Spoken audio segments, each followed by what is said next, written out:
Hello, hello, and welcome to another exciting, spooky episode of Indie Game Social Club with 4 weeks of spooky.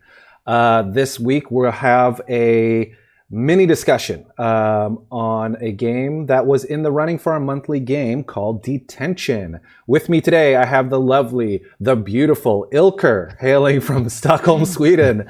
Ilker, how you doing? Yeah, I'm good. I just finished the other ending of this game, and I'm feeling a little bit queasy after that. Oh, wow. So before we get into it, why don't you tell us what this game is, who made it, and all that kind of stuff?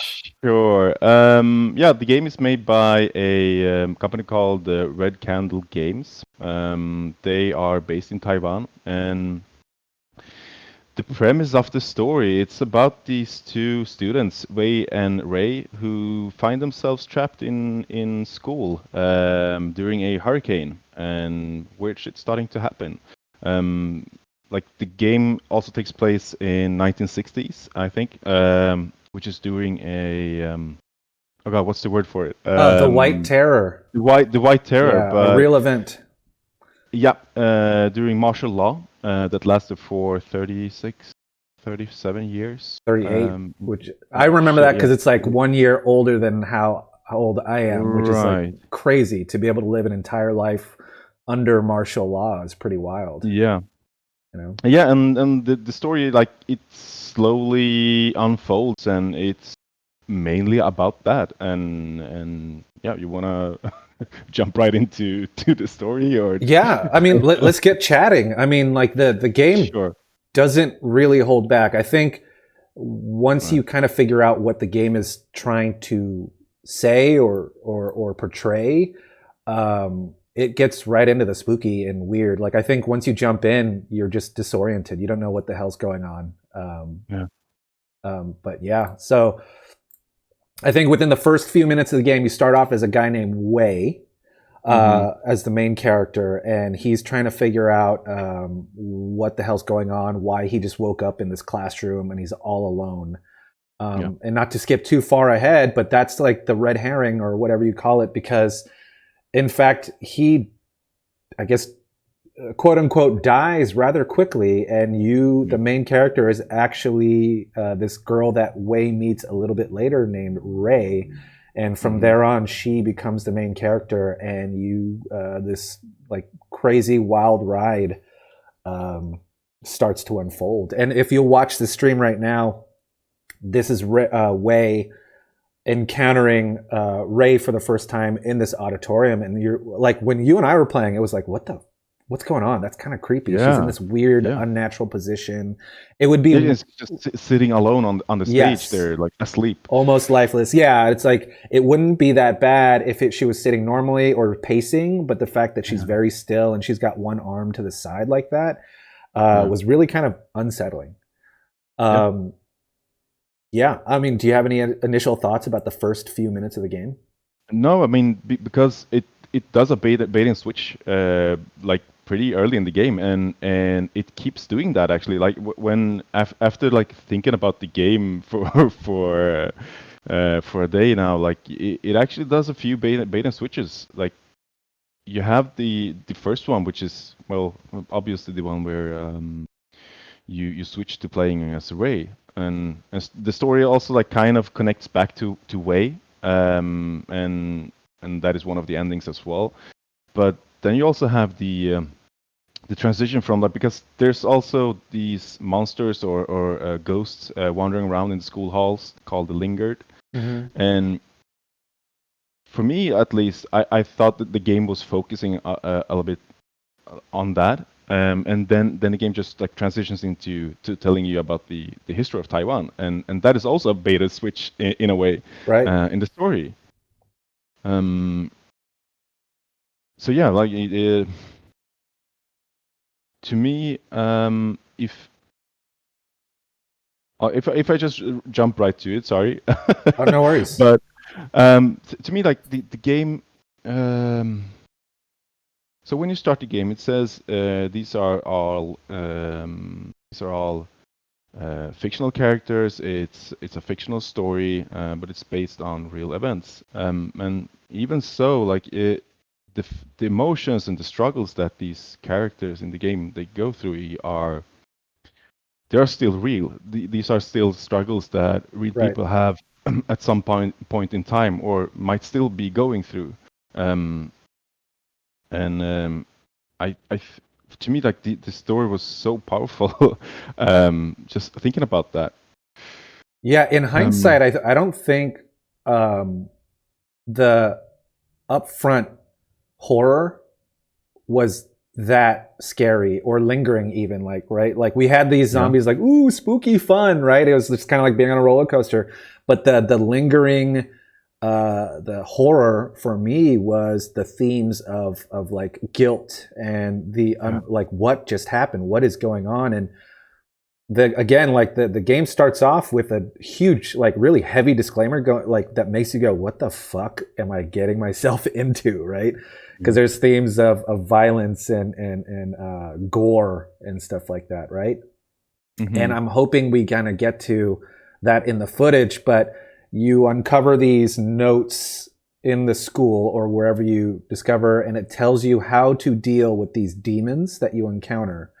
And Hmm. these the art style is beautiful because the game is relatively black and white, but it uses color to great effect, right? So when it Yeah. shows how you deal with monsters, it shows color and gore, and like the monsters are more colorful than you're relatively in black and white. And there's that one Mm. where you and I did not want to address it right off the bat, but it seemed like it was steering us towards making a human sacrifice in terms of in order to further the game. And then I Yeah. remember very specifically, very vividly, I go, you know what? We've tried everything. The only thing we have not tried is going back to that corpse that's hanging in the auditorium. Yeah. And pardon us if you're squeamish, but you slit the throat of the corpse and you drain its blood into a bowl in order to use it to progress the game. And that was so much more disturbing to me than the zombie with the tongue sticking out or the lantern Yeah. carrying ghosts and stuff like that. Um, Definitely. yeah, right on the stream right now, you can see the corpse that's hanging. It's just so. Yeah. I've never had a game ask the player to do something like that. You know, The thing is that the corpse that hang in there is also Wei, which is the character that you start playing the game with. right? And just like 10 minutes into the game, you suddenly find him hanging upside down like that on the stage. Right. And yeah, I think like you're doing so many gruesome acts to solve these puzzles because like, it is a puzzle game.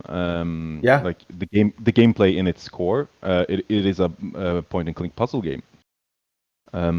And like all of the puzzles, I think are reminiscent of. I think I talked about that on the stream. That it's a little bit reminiscent of Resident Evil or even Silent Hill, Right. probably more. Right. Those kind of puzzles Um, for sure. Yeah. yeah, and that is also one of the things that, like, since you've seen these types of uh, puzzle solving before, you kind of know you kind of know how to think to solve them. Um, and again, like the game is basically telling you what to do. It's just that it wasn't super obvious because we didn't went there. Like the first thought was when we saw the picture with the demon sacrificing the child. Right. That wasn't the first thing that we thought about. But like once we found the knife and you started like, I think I know what we need to do Yeah. here. Yeah. Yeah. Like putting two and two together, there's like a desk covered in Yeah. blood where we got the bowl from. Like, oh, it's a bloody bowl. You get these you collect these three dice in the game. Yeah. And we're like, oh, we get to roll the dice in the bowl. And the moment you roll the dice into the bowl, they turn into human teeth. And you're like, Jesus, that was like, I don't know if it was scary. It was just like really disturbing. Like I would say it's more Yeah. disturbing than horrific, this game, you know? Yeah, definitely. And like and even at those times, the game is still like hinting towards the real story here because they telling you that like gambling is prohibited and you're punished if you're found guilty Right. of that, and maybe having your teeth pulled was maybe something like something of a punishment that you would get Yeah. from gambling. Right. I mean, if the punishment we learn later on in the game, if the punishment for even just sharing forbidden books is Yeah. death Yeah. or 15 years in prison, like imagine gambling, right? Like I'm sure it was pretty bad. Yeah. So let's address some of the cultural things. I think again, another part of the horror is foreign horror, right? We're so used to American horror, which has a very specific cultural context and formula I'd probably to it. call it Western horror. Yeah, Western horror, sure, yeah. And then even if you steer a little bit towards like Spanish horror has its own kind of brand to it. Even less so because I've only seen Let the Right One In. Swedish horror has its own kind of flavor to it as well, but in cultural context, right? So what this game does is carries with it cultural superstition, cultural rituals, which were foreign to pretty much you and I. I knew some of it because I grew up culturally Chinese. Like I'm half Chinese and half Korean, but mostly Chinese I grew up as. And so I was familiar with the incense and the prayer and offering food to like please spirits and stuff like that. And you don't have any weapons in the game, but you do have food to give an offering to these demons to pacify them. Which I thought, like, culturally speaking, like it is so relevant to that Taiwanese culture, which is their main language is Mandarin. So, you know, the big Chinese population. But to use essentially, it's kind of like using holy water to fend off vampires, right? Like something that's innocuous and normal to us that's used in a ritual is meant to protect you in another way.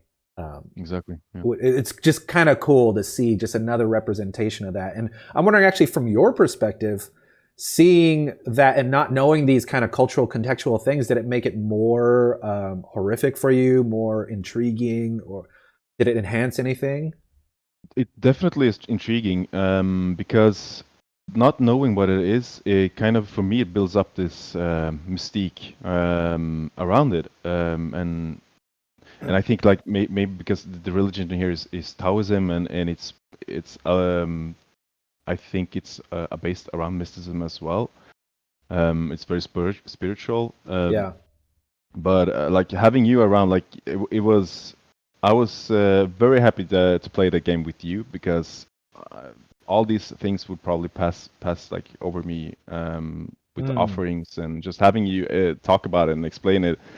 Really appreciated that. Thanks. Yeah. Just any kind of little context that I did have, like I was like kind of nodding, like, and if you're watching this to get some sort of history lesson, look the other way, because I'm sure there's going to be a lot of misinterpretations of me being a Chinese American. So if you are intrigued by any of this stuff, I encourage you to look further and past my very limited research that I did after playing this game. But yeah, I think for me, the limited knowledge that I had made it kind of a little bit more personal, therefore a little bit more disturbing and more down close to home, you know. But also but it was looking also up really more. nice to hear you talk about that during stream, and like, yeah, my grandma used to use these offering papers. What do you call it? Spirit money. The spirit money, Burned. yeah. So we And basically get a make it rain. context. Yeah, exactly. I mean, like getting a context to that, and like, oh, you burn the spirit money because that makes the dead person rich in the afterlife, or they get money to I don't know, to do whatever there, and that was really cool context. It's a pretty wild thing because I grew up with it, and it has a very specific way that it flutters in the wind because it's gold leafed, and it has a very specific smell. So like the way it even fluttered into the furnace when you're burning that the dead people money, it was just evoked some, like, you know, I've been to some Chinese funerals and it evokes those feelings, you know. It's pretty wild. That's cool. Yeah. So to the viewers, do you want to kind of like explain what's going on in the story? Because to me, like some of the points that I'm thinking about are really based about the ending for both Wei and for Ray. Sure. And the characters around it. Sure, yeah. I mean, how about I give a little bit more context to, like, I did a little bit more research, and this might help both of us. and our Yeah. understanding. Mind you, research is one YouTube video, so and one like Google. So there may be some misrepresentation or misunderstanding, but from Uh-huh. what I know growing up, it kind of cross-referenced with what I saw in this YouTube video. So essentially, I grew up in I thought it was Buddhist, but it was Taoist house, and the Taoist, I guess, philosophy or religion bases around, at least in my experience, a lot of mysticism and superstition, you know, and all that kind of stuff. And I thought that was like the religion, but looking at this, watching this video, it's kind of like the history of the Olympics, where the Olympics was one event in a tapestry of many events between different countries at the time, right? So in terms of Taoism was a single philosophy, not unlike Buddhism or Zen Buddhism or anything like that, right? Or Confucianism. It was a single philosophy. And through different times and wars and cultural exchanges, it ended up being amalgamated between a bunch of different philosophies and turned into this thing that became more mysticism. But in reality, it started off as like a philosophy, which is kind of lost at time, because if you ask any, half practicing Taoist today, they'll tell you about all the superstitions, you know, and whatnot, but they won't tell you about much of the philosophy. And I think like maybe Western Taoism is more close to like the Tao of Pu and closer to like Zen Buddhism and stuff like that. You know? Well, that's interesting. Yeah, I think for me, go ahead. Sorry. Is Taoism like is it widespread? Is it widespread and still like what do you call it? Exercised Practiced? Yeah. Practiced. Sorry. Yeah. In China and Taiwan. I would say so, yeah. I mean, that's why this rings so true. I think if you go to any traditional Chinese house, at least in my experience, even today, like the parents have this little altar with the two red candles that are not actually real candles. Like we know, it's like an electric bulb that you plug in, and the bowl for incense, bowl of rice with incense inside, and like you usually put oranges and treats on the side to feed the spirits. And there's usually a big kind of like a statue about yay big, you know, like maybe 2 pint glasses tall, of either like they're called immortals, but like this goddess that's like really peaceful looking, that's wearing a robe, or this warrior looking guy with the red face, which we actually see in the game in the same kind of proportions, you know. Is that the big statue that you stand and pray for? Actually, the statue that's in the stream right now that we passed by in the foreground. Cool. Yeah. But the big statue, I don't remember. I think that's more like the Buddha-esque figure, because from my experience, what I've seen, like there's the quote unquote 8 immortals, and the big round Buddha belly guy is one of them. I don't know how that fits into Taoism, but yeah, because from my understanding, just reading Wikipedia, there is a pantheon, and it's mainly maybe 3 like big figures, but you probably know this better than I do. I don't.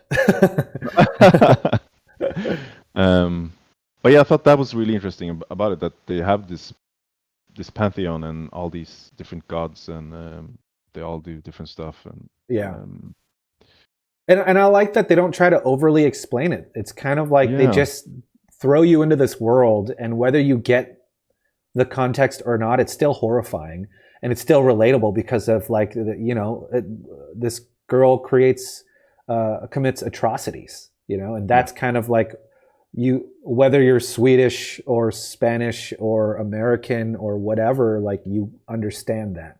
You don't necessarily have to understand the religion or philosophy or superstitions or anything like that, you know, which makes this game so powerful. Yeah. All right. Let's get into, I guess, the ending. I mean, I think what we've covered so far is basically the gist of the game. You're solving puzzles. You're diving headfirst into this world. I think the game has very little fluff. I think the fluff is actually there. in terms Yeah. of like we lingered at certain parts for too long. Like the game was like, let's give them another hour, you know. But other than Hmm. that, it was a very lean game that told a really tight story, you know. Yeah, think so too. Like comparing it to Little Nightmares that we recently played, like where you afterwards you're like trying to figure out what is the story here. What is like what is the developer trying to tell? While in the case of Detention, you know exactly what they're trying to tell. Like the point isn't for you to sit there and guess what they're trying to tell. It's more like they're trying to tell you a story here about the events that took place Right. during these times, and what the people might have struggled with. Absolutely. Yeah.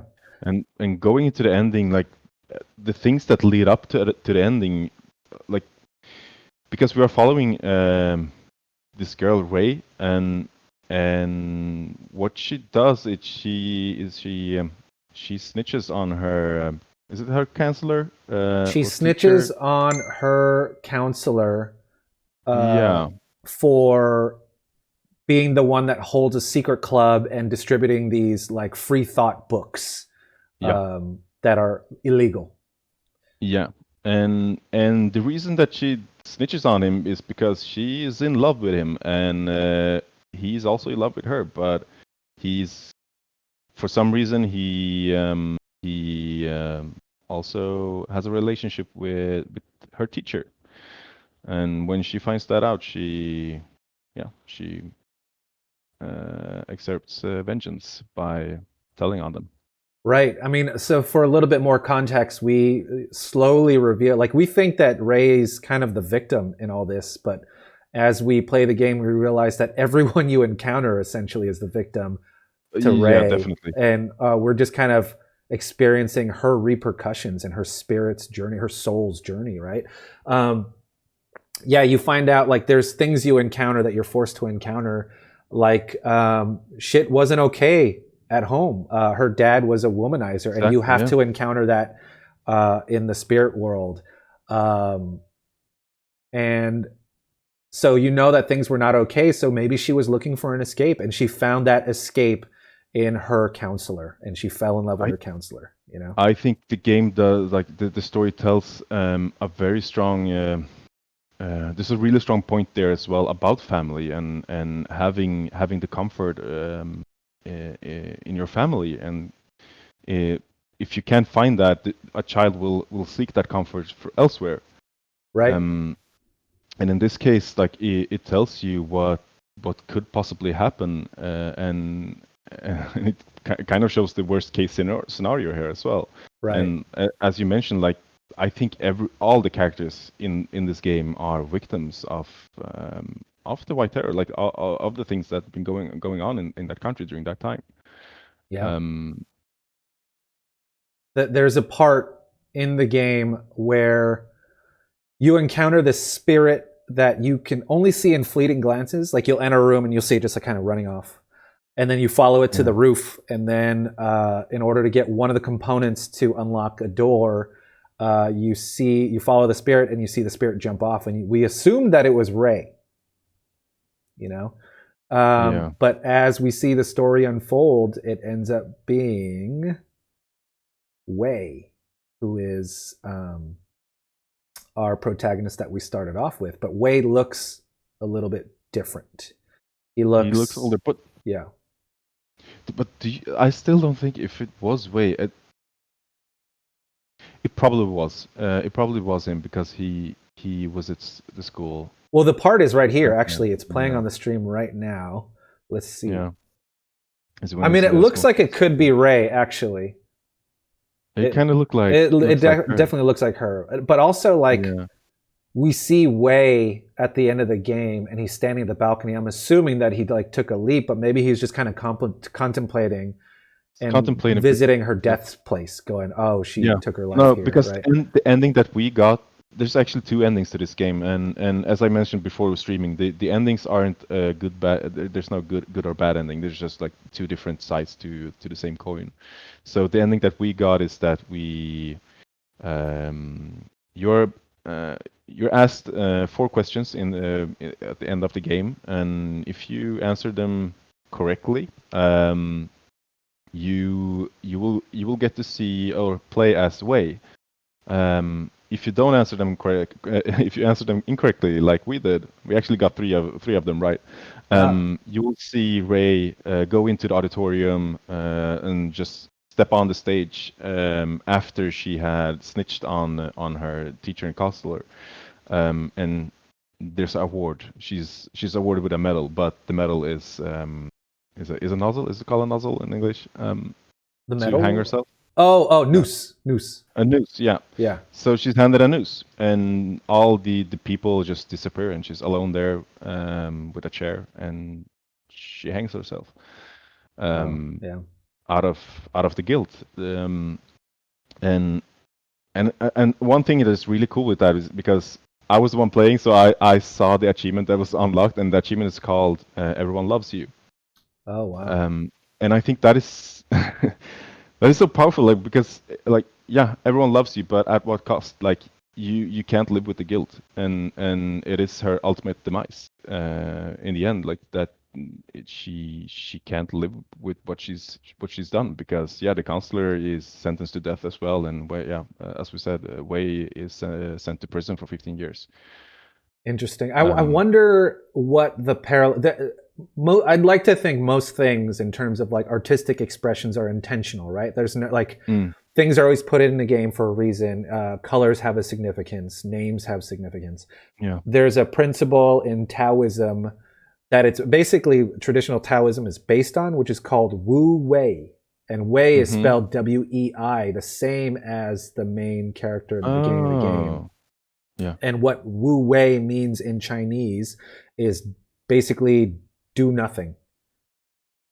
Hmm. And so I'm wondering if that translates to the character of Wei, and like, Mm-hmm.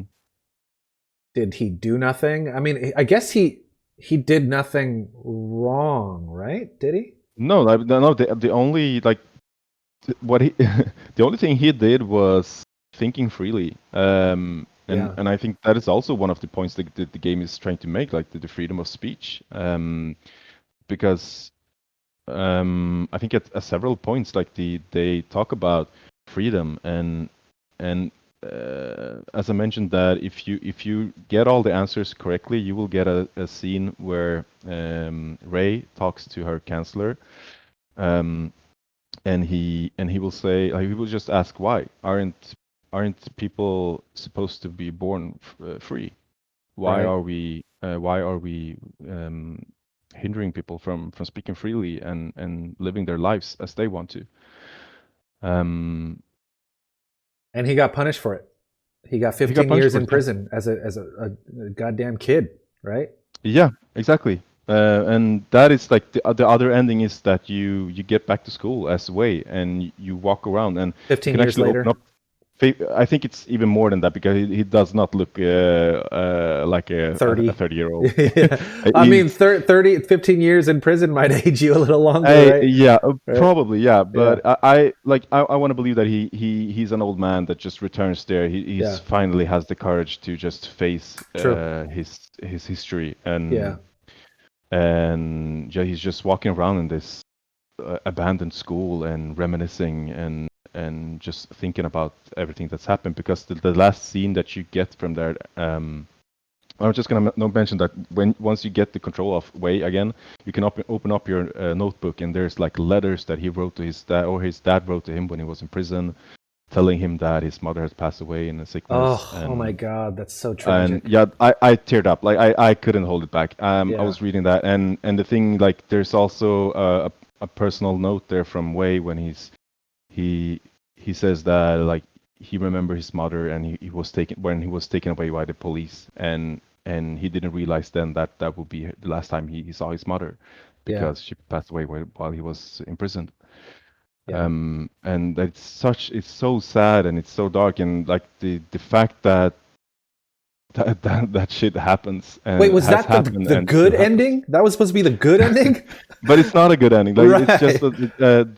the other ending. Like it's Yeah. just the Yeah. the continuation of that story and what like the last frame of the game is that you just go back into the classroom and you sit down Ugh. at your desk, and there's a chair there's two chairs, and once you Yeah. sit down, the camera just pans, and then Ray is sitting there on the other side of the chair, and they just look at each other, and then it goes to the As end credits. as And it's kids? no, so he's still his old man, but Ray is of course a teenager or a child. Right, right. So he's basically looking at her ghost and saying nothing, and yeah, it was a ending was so powerful to me, and like I teared up. I couldn't hold back, and just reading those letters that like he had got from his dad, and everything that happened to the people, but because apparently the teacher, the counselor, he got executed, and the teacher that he was having an affair with or having a relationship, she had to flee the country, and she passed away in lung cancer at age 50. For being fictional characters, these are like really, really real stories. Almost too real, right? Because there was that news clipping saying that like, oh, her only wish was to have her ashes back home. Exactly. And I'm like, that sounds too personal to be just like made up, and, you know? Yeah, and she could, after her death, she could return there because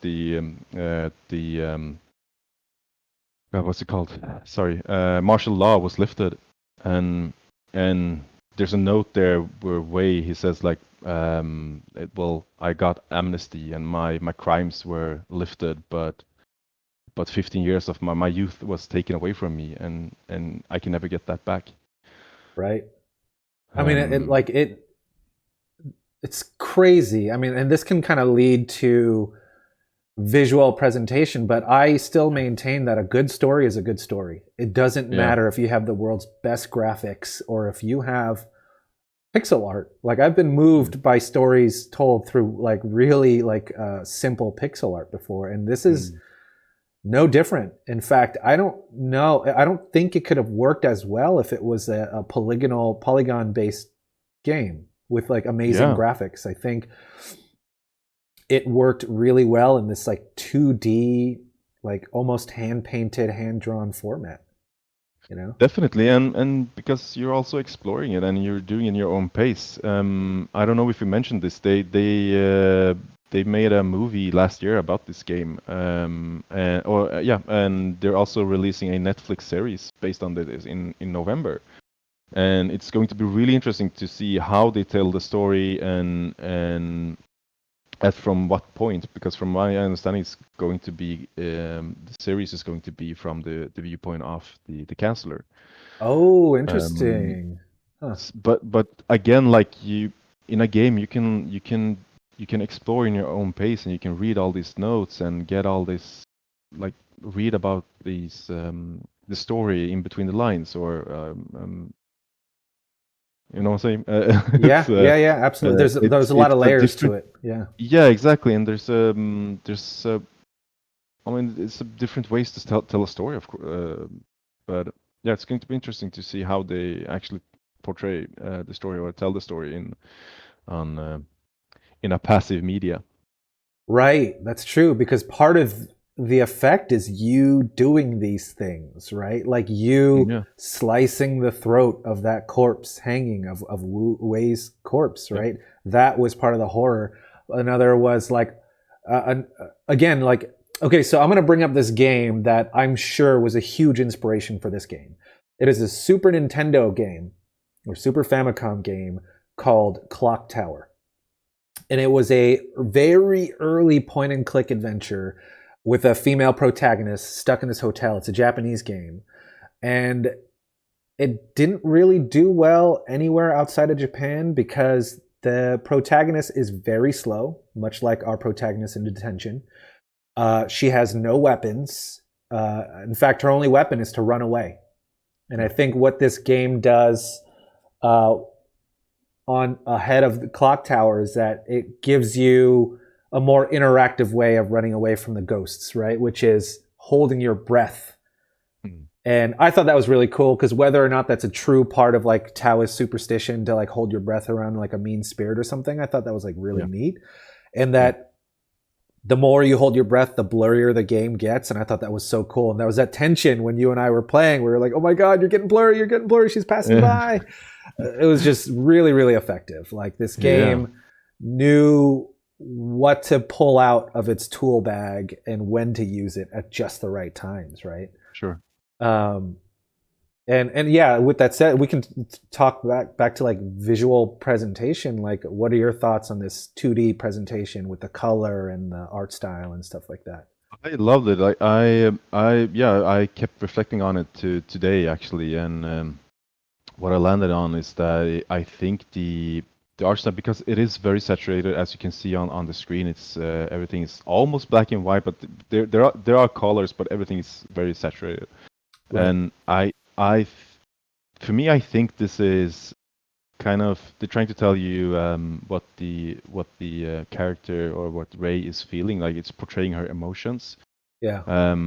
Like her life is saturated. Like she doesn't have the comfort, or like maybe even depressed.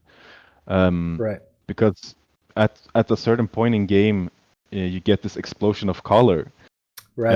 and it gives like almost like psychedelic, and that is when you're about to go meet with the counselor, and you're going to go see a movie together. And to me, that is like her. All this color is like her feeling of love, her like innocent and pure love towards this Right. person, and just looking forward to be with him. And I think that, but they still like in the background you can see all this like weird shit with Yeah. the eyeballs and like Yeah. maybe Also, there's yeah, something. shit ain't right. Shit ain't perfect. You know, like at Yeah, first exactly. glance, it's like, But oh, this that's looks also great, because right? she's a child, and he's a grown up man, and like he's Yeah. an adult, which could also be the one disturbing thing about that relationship. Um, so even though it's colorful and like lovely, but there's Right. still something disturbing in that. Yeah, there is definitely an economy of color in here, right? And in the Yeah. beginning, color is used. I mean, most of the game, color is used to draw your eye somewhere, which is a very simple Yeah. but effective design technique, right? So, if you watch the stream earlier, she was in that part where you walk through your parents' bedroom and the bed is like upright, and then the rest of the room is normal. And the only Yeah. thing that is in color are her parents' pillows, and they're red. Yeah. And so immediately once you enter the room, your eyes just go boom. What is that? Who is Mm. that? Right? And then you're Yeah. drawn to the pillow.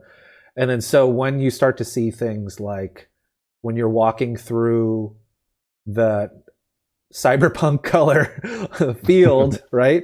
Yeah. Yeah. It's to see the counselor, right? Yeah. I think anytime we see like No, no, no. wild That's colors, that's not when you're going. Sorry. That is when you're going to see the yeah, yeah. counselor The as first well. time, like you Yeah. talk about the he gets the paper airplane and he's like kind of Yeah. pursuing it, right? And Hmm. then and that's the first time we see like an explosion of color. It was just the Yeah. blue and pink, right? And Yeah. then And when the relationship grows in her mind, so do the colors. The colors explode and all that kind right. of Yeah. stuff. Yeah. And I think I mentioned it on the stream as well. Like in photography, like having like photographing with black and white, it moves the attention away from certain points of the picture, and is trying to tell you a whole story instead. It can also be interpreted as timeless, Yeah, which could be here as well, because it's not obvious, but towards the end of the game, like you figure out that, oh, she's a spirit, she's a ghost, like yeah, she's just looping here for all eternity, right. um, because she died with her guilt. Yeah, and that's the hint, right? Because at first you're like, "Oh, that's cool. It's all in black and white," and then you see pops of Yeah, color, and like, oh, okay, maybe it's for design reasons, but also it is for design reasons, right? It's partially because mm, you think that it's a black and white story, but then you realize that like the absence of color in her is telling you something about her, which is like yeah, she's dead. yeah, And actually, like if you go back and look at where we encounter the real world, anything that is in the real world has a little bit of color to it. Like if you yeah. look at the radio, it had some color to it. The outside with the graffiti, that's has some color to it. But yeah, the Hmm. characters dead, black and white. Yeah. Yeah, because Wow. once you at the very ending, when you play as Wei, everything is just in color. When you're Yeah, walking around as an old man. yeah. Let's talk about your new love for vintage Chinese jazz or whatever that was. Oh yeah, yeah. I mean that. Yeah. By the way, this I think it's on screen now. This is the color explosion when she's going to see her Psychedelic. teacher. Yeah, it's Yeah. so psychedelic, and I think it's so skillfully done. But Yeah. yeah, the music, the soundtrack in this game is also really well done. I think. It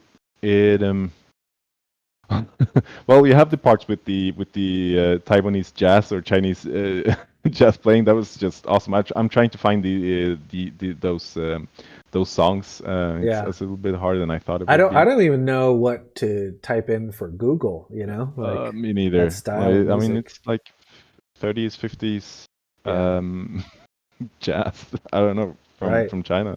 Yeah.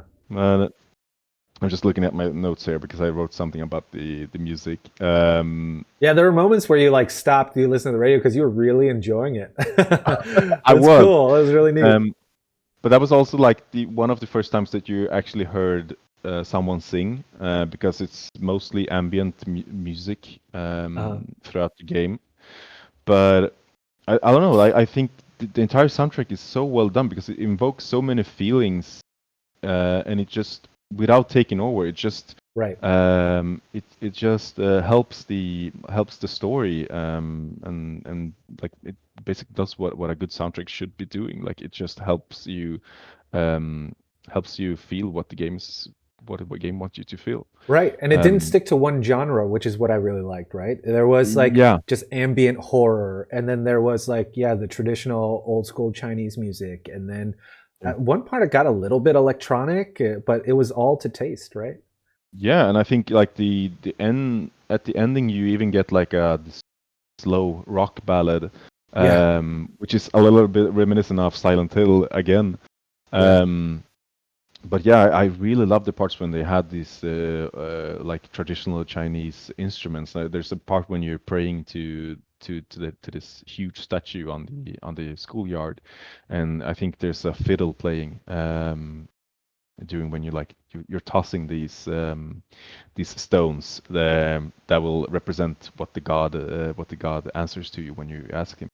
Oh, interesting. And Right, that's right. and and that was yeah that was also I actually went back and listened to the soundtrack several times now. I was just out walking and listening to it. And it's I think it's a really strong soundtrack. Huh. Yeah, I mean, Um, not only the soundtrack, but sound design as well, right? Like hearing Definitely, yeah, her footsteps, hearing the crunching and munching for the first time when you yeah, see the corpse eating the offerings at the grave, yeah, and you have to like hold your breath as you walk by. Like little things like that were just so well done, and not unlike Little Nightmares.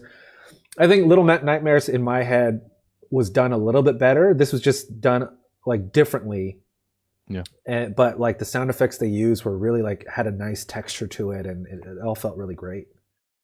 Um, yeah, definitely. And I think there's like I even think there's hidden messages in the sound design as well. I started thinking about the first time that you meet your shadow and they ask you the first question about your life, basically, what was and the it's in question? I can't remember what the question was, but it's in the room next to the stage where you find the necklace in the beginning. Oh, okay. I think that's when you encounter your shadow first, and I think that is when I first realized that we were dead as well.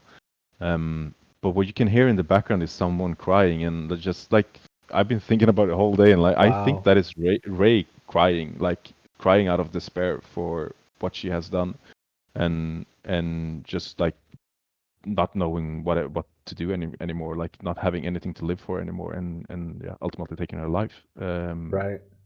on that stage. That makes total Um, sense. Yeah, and one of the final set pieces in the game is being on the stage and reliving her like remorse and stuff like that in her own room, which we're seeing on the stream right now. yeah, God, what a journey. I remember like this was our longest stream ever. We streamed for just over 4 hours. It for yeah, me, it didn't feel like it just because I was so in the story. I mean, maybe by Yeah. the end I felt it because I was getting hungry, but aside from that, like it was really, really great. Really draws you in, you know.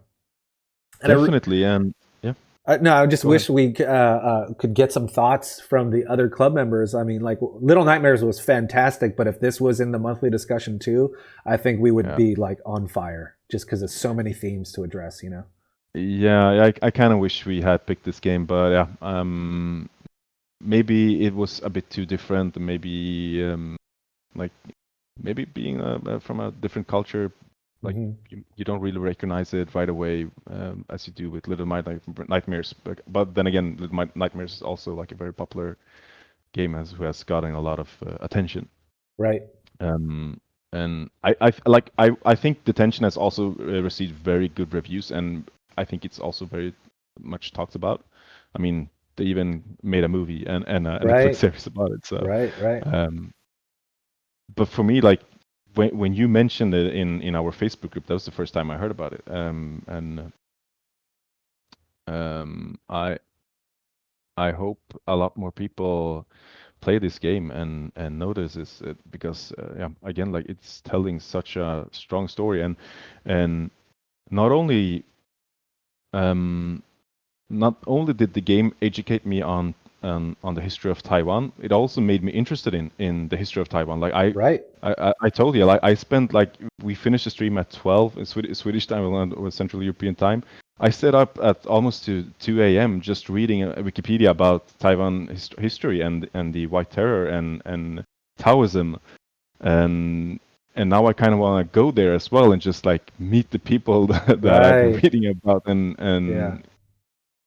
and yeah, it does that really, really well, and kudos to Red Candle Games. Yeah. I think Kudos they, indeed. yeah, Yeah, well, I think the big draw for me was historical context, right? Like, I yeah, think it's easy to find a horror game there. You can find them by a dime a dozen, but finding something that just like, oh, it's based on a 60s event, historical event in another country I've never heard of, and I can get yeah. some context out of it. And like, it was just so fascinating, like all these layers of things that interested me. And yeah, it's a truly unique experience. It was very, I It mean, is. gameplay wise, it didn't do anything new mechanically, but storytelling wise, it blew It my mind. didn't have to do anything new. Like Yeah. it's like that.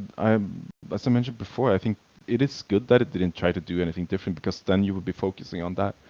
In maybe not the story. Right. I think the puzzles and the gameplay was challenging enough. Um, because we were still like thinking what to do at some points, and like even with the clock and the offering and even with the dice, like we didn't even. I think yeah, I think it was challenging enough. Yeah. Um, there was something else I wanted to say about yeah, like I love that the maybe I'm just repeating what I just, but I love that because like I learned something about a country that as you mentioned like something about a country that I didn't know that much about. Because I like me and like many others have grown up with stuff that has made in Taiwan on them, but you never really know where Taiwan is or That's so what true. like when we started stream like what is even the language in Taiwan? Is it Yeah, I Taiwanese? didn't know. No, I'm no, Chinese it's American. Chinese. You know, I don't know Yeah, shit. I don't know yeah. anything. And I was even like, I had to look at a map, like because I thought like, oh, Taiwan is south of China, but no, it's an island. I didn't even know that. I'm looking And it up right now. I'm trying to see. Let's see. um, it's next to Hong Kong. Oh wow. And uh, yeah, it really puts the country on the map. And I'm just repeating what I said about like it's. I think they set out to educate people, and that is exactly what they do. Yeah, if not, bring attention to it, right? Because Yeah, like there are atrocities that happen all over the world. Some more historically reported than others. You know, like yeah, say World War II affected a lot of the world, but I don't think it affected Taiwan or anything like that, right? So like it's like just because it's the world to you doesn't mean it's the world to everyone, if that makes sense, right? So it's like Exactly.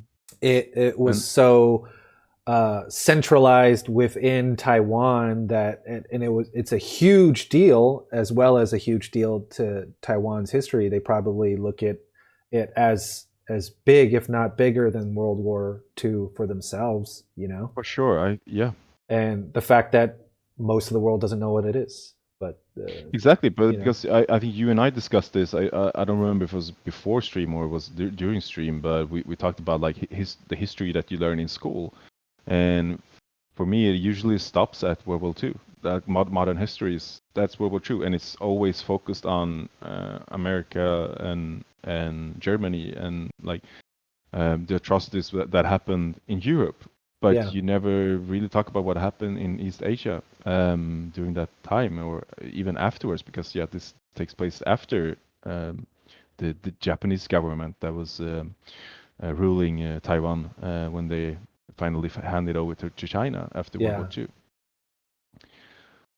You know what's Um, fascinating is you think about like what's lost to time, stories, mm, history is lost to time, and whatever remains are monuments, right?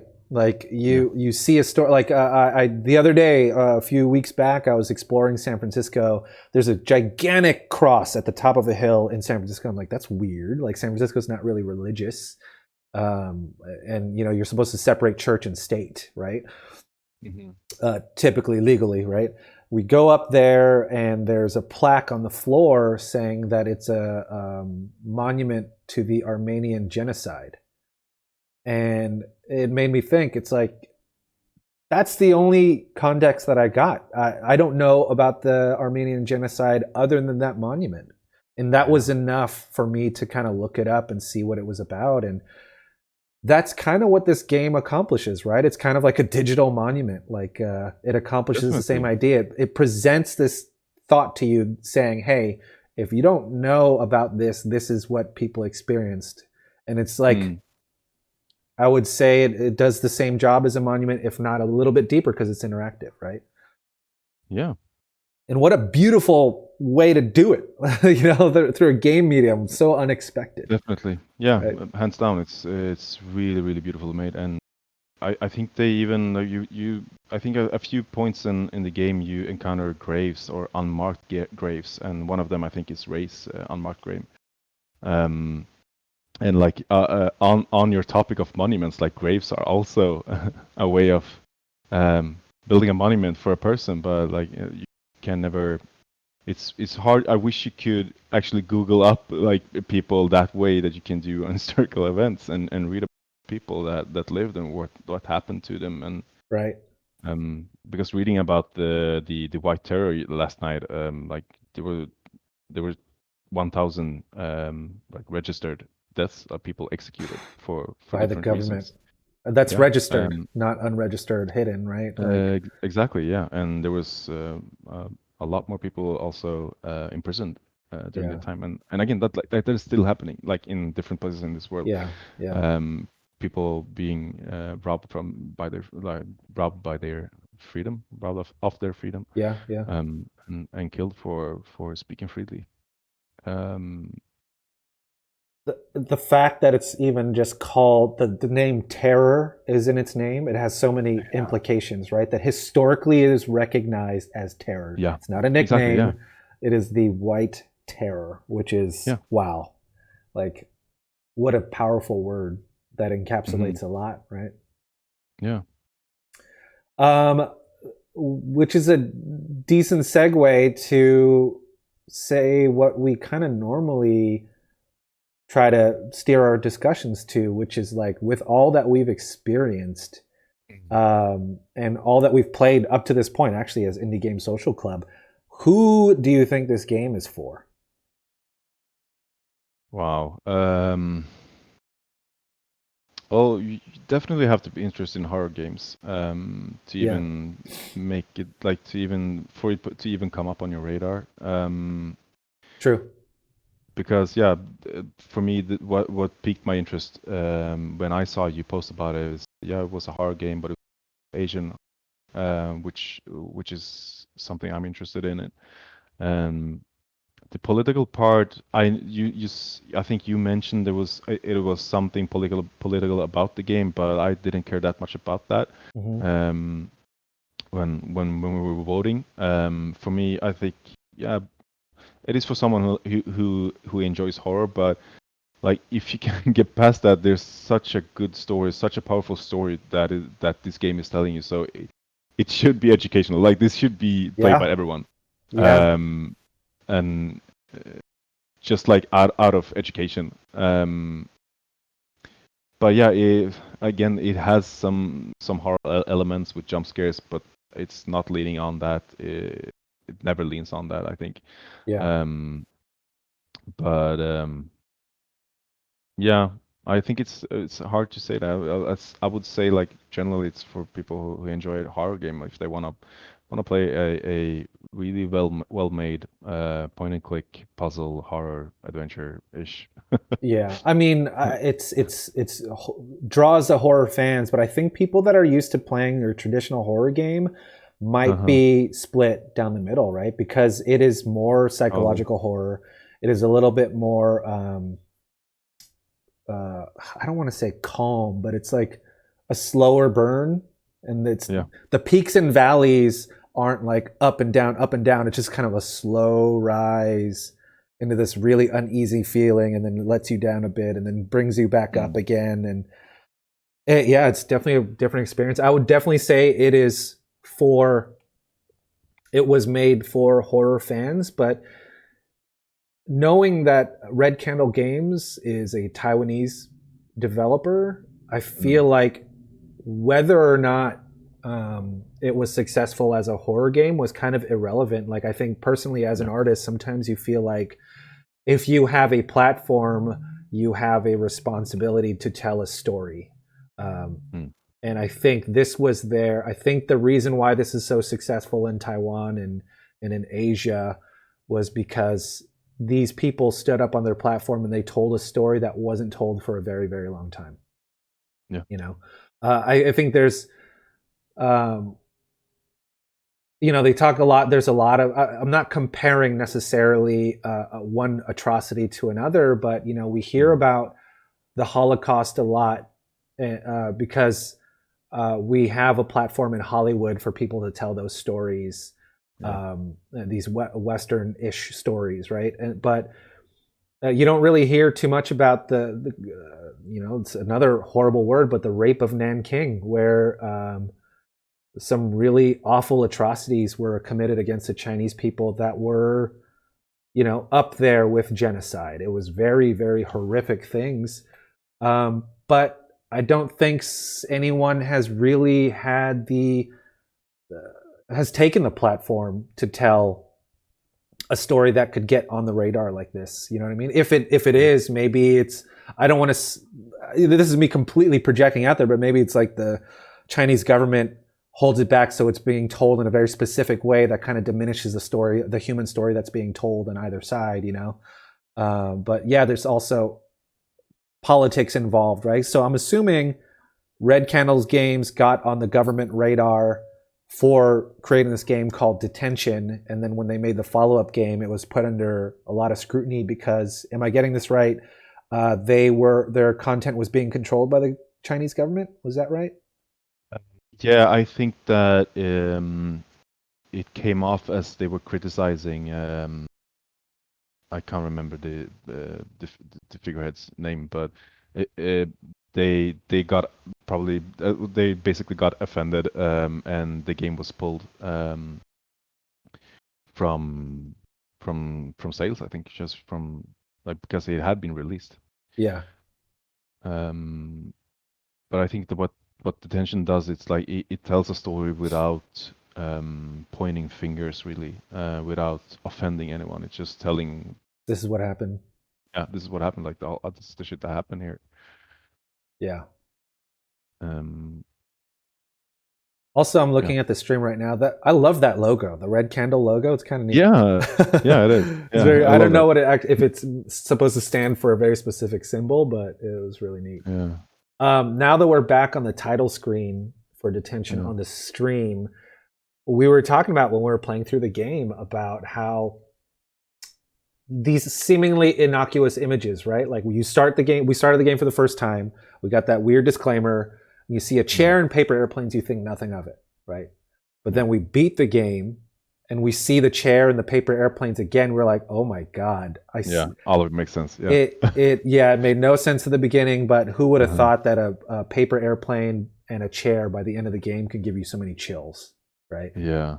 And for those who are still with us or those who are watching, for me, the chair represented when you witness or when you see the ghost of a teacher getting shot that was sitting in a chair, right? And the paper airplane is a representation of you snitching and what started all this.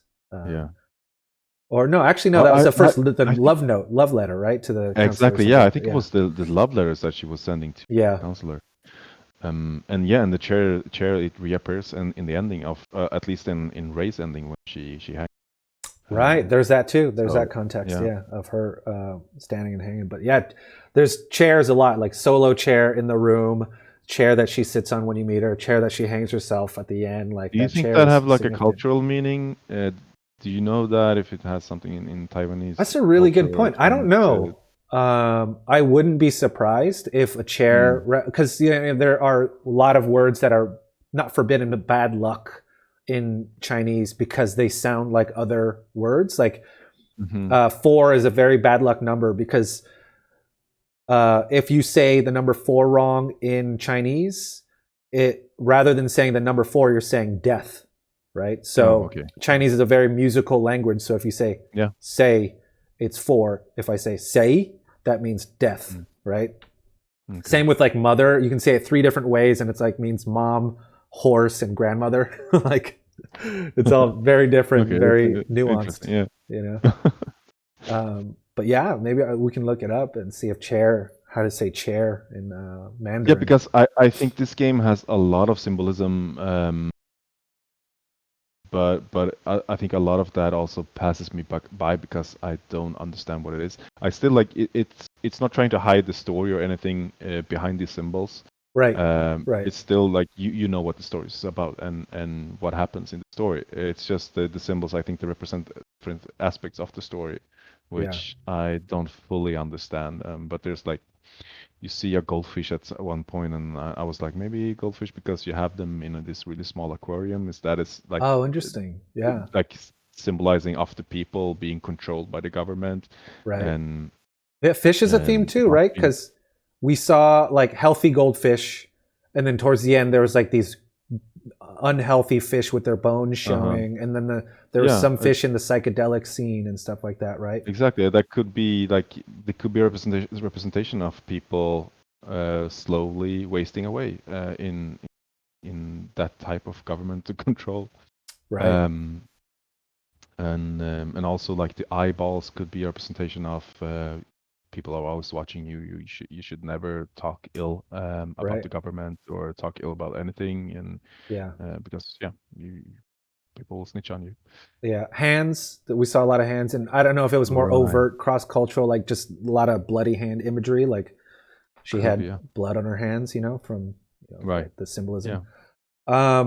So I gotta actually wrap this up pretty soon, but can we move to our patented custom not rating system? Custom rating system, but our rating system is typically based not on the quality of a game, but how well it executed on its own intention.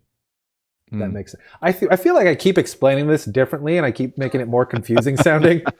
But it's like, what did the developer try to do, and did they accomplish that? How well did they accomplish that? And we I think that's like I love it when you say that, because that is a really good question. And the developer, for me, they set out to tell this story, and they do it with bravado. Like it's so well made. It's so well told. I don't wanna put a score on this. Like, Right. I don't wanna like I just wanna say just play it. Like it's for me. I think it's a masterpiece.